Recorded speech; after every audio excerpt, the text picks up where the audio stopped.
Good evening friends, you are most welcome to Civil Affairs channel. Today we are going to discuss Social Anthropology by Maan IGNOU, mane004, Gender and Society. And our topic is Position of Women in the Medieval Period. Most of the source material that is available for the reconstruction of medieval India is written within the Indo-Persian tradition and was composed in a court setting. We do not get much information about the women and their activities. The few women who find mention in the records are women like Razia Nurjahan, Rudrama Devi, who were exceptions and hence cannot be generalized. We have no information on the domestic life of ordinary women of medieval times. India witnessed significant socio-economic changes during the medieval period, giving rise to new social groups which could not fit into traditional hierarchy. We have a large number of inscriptions of the newly emergent groups who prosper because of the changes in the economy, particularly agrarian expansion and crop diversification.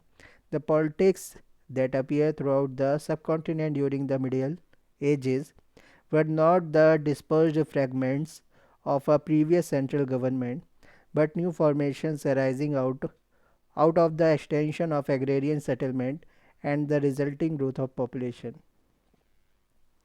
During the medieval period, these newly emerging social groups attempted to redefine their position and status within the given traditional hierarchy and spearheaded a movement articulating their demands for restructuring the existing order by declaring the devils God dwells in each individual and one could attain God through faith.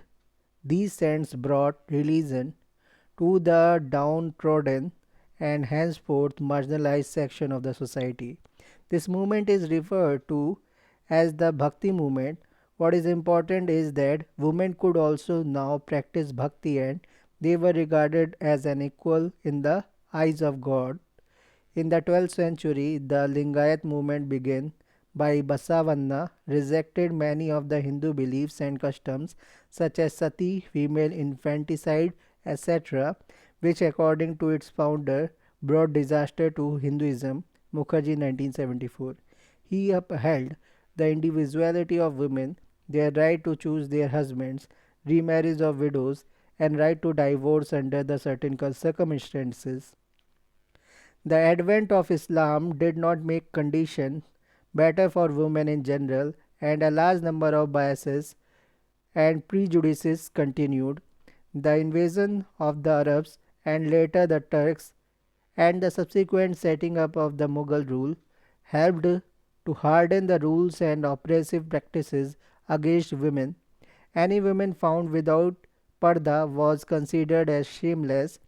The practice of polygamy and easy divorce by men and the law of inheritance went against them. Education was denied to them. Restrictions on their rights and freedom got aggravated.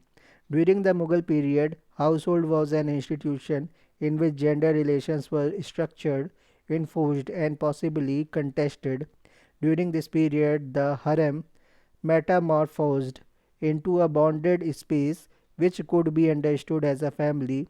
The record of routine events like the king's visit to the royal women, preparations of marriages, and distribution of gifts were a repertoire of the processes involved in the making of hierarchical relationships, building alliances, and reinforcing kinship solidarities. Lal 2004. The Mughal rulers attempted to put down sati. Humayun introduced a system of licensing to bring it under some control. Akbar actively pursued the opposition.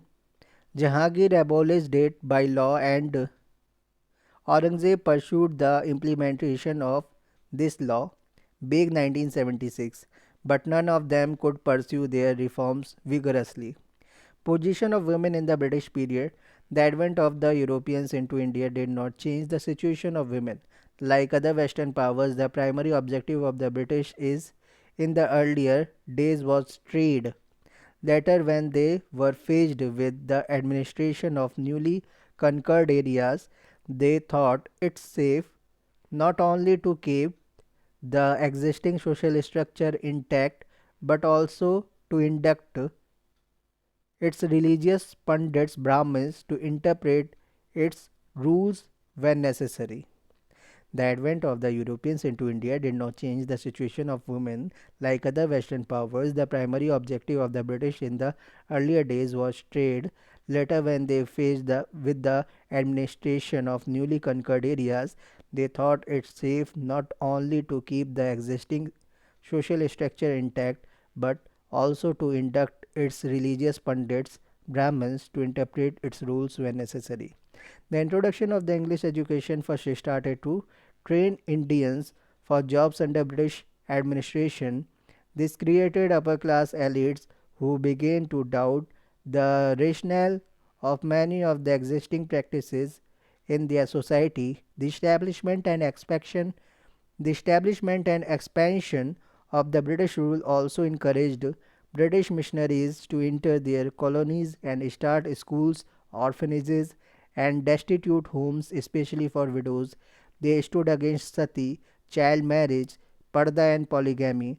The new Indian elite, exposed to European liberalism of the 18th century through Western education, felt the urgency for reform of their own society.